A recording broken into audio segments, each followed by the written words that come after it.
माननीय बाळासाहेब ठाकरेंनी घोषणा केली, या शहराचं नाव संभाजीनगर राहणार आहे आणि त्याच्यानंतरची ही पहिली निवडणूक आहे. अधिकृत घोषणा झालेली संभाजीनगरची सन्माननीय उद्धवसाहेब ठाकरेंनी घोषणा केलेली आहे का संभाजीनगर हे नाव मी जाहीर करतो. ते जाहीर केल्यानंतरची ही निवडणूक पहिली आहे.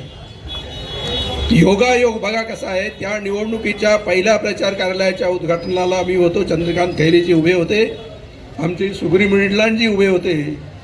आज चंद्रकांत खैरे नाहीत, पण त्यांचे पुतणे सचिन खैरे या ठिकाणी उभे आहेत. सुग्री मिडलांजी यांच्या सून या ठिकाणाहून उभा आहेत. आमचे बंटी जयस्वाल पत्नी या ठिकाणी उभा आहेत.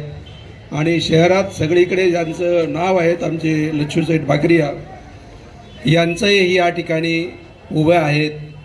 चारही उमेदवार तरुण आहेत, काम करणारे आहेत. आणि मला या ठिकाणी विशेष सांगायचं आहे,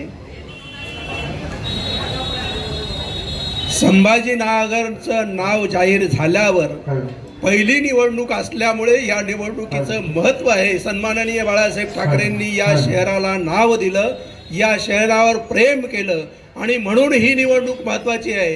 या संभाजीनगरमध्ये परत भगवा फडकला पाहिजे, तो उद्धव बाळासाहेब ठाकरे यांच्या सेनेचाच फडकला पाहिजे, इतर कुणाचा नाही.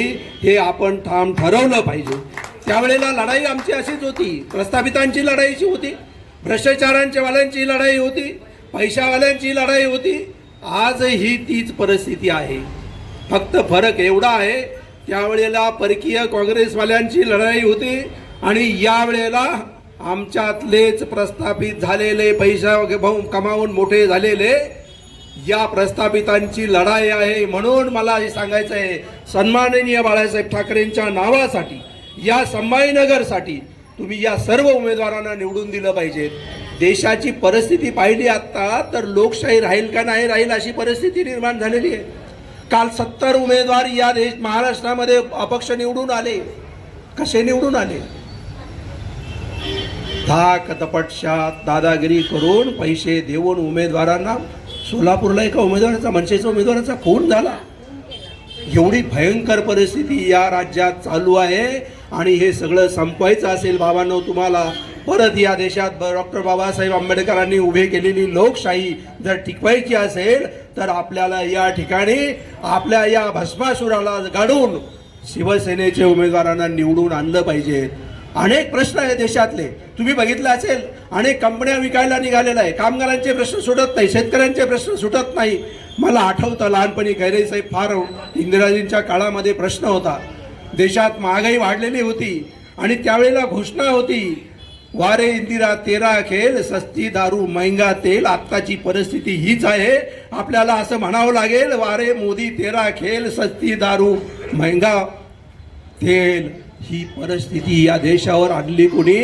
तर भारतीय जनता पक्षाच्या उमेदवारांनी आणली. भारतीय जनता पक्षाच्या लोकांनी या देशात विरोधी पक्ष ठेवायचा नाही, विरोधी पक्ष संपवायचा या उमेदीने कामाला सुरुवात केलेली आहे. या देशातली लोकशाही संपवायची या उमेदीने कामाला सुरुवात केलेली आहे. आणि म्हणून मला या ठिकाणी सांगायचं आहे, ही निवडणूक नाविन्यपूर्ण आहे. महाराष्ट्राला या निवडणुकीने एक दिशा देणारं मतदान होणार आहे. आणि त्या दृष्टीने मला या ठिकाणी सांगायचं आहे, या जिल्ह्याची आणि या मराठवाड्याची राजधानी गुलमंडी आहे. आम्ही गुलमंडी बसून शिवसेनेची सुरुवात केलेली आहे आणि गुलमंडीचा बाले किल्ला हा आपल्याच ताब्यात राहील. या दृष्टीने तुम्ही सर्वांनी काम केलं पाहिजे. हिंदुत्व राहिलं पाहिजे, हिंदुत्व टिकलं पाहिजे. त्या दृष्टीने हिंदुत्वाचा प्रचार करण्यासाठी सन्माननीय बाळासाहेब ठाकरे यांच्या चिरंजीव असलेल्या उद्धव बाळासाहेब ठाकरे यांची मशाल चिन्हावरती आपण बटन दाबून निवडून दिलं पाहिजे.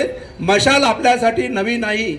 या शहरातली पहिली लोकसभेची निवडणूक आपण, मला असं वाटतं यांची सावे साहेबांची निवडणूक पहिली आपण मशालीवर जिंकलो. अनेक निवडणुका आपण मशाल पाहिलेल्या आहेत. या मागच्या निवडणुकीलाही आपण मशाल पाहिलेली आहे. मशाल चिन्ह नवीन नाही, धनुष्यबाण नाही, तर मशाल चिन्ह आपलं आहे. या उमेदीने आपण सगळ्यांनी काम करावं एवढीच अपेक्षा व्यक्त करतो आणि माझे 2 शब्द संपवतो. जय हिंद, जय महाराष्ट्र.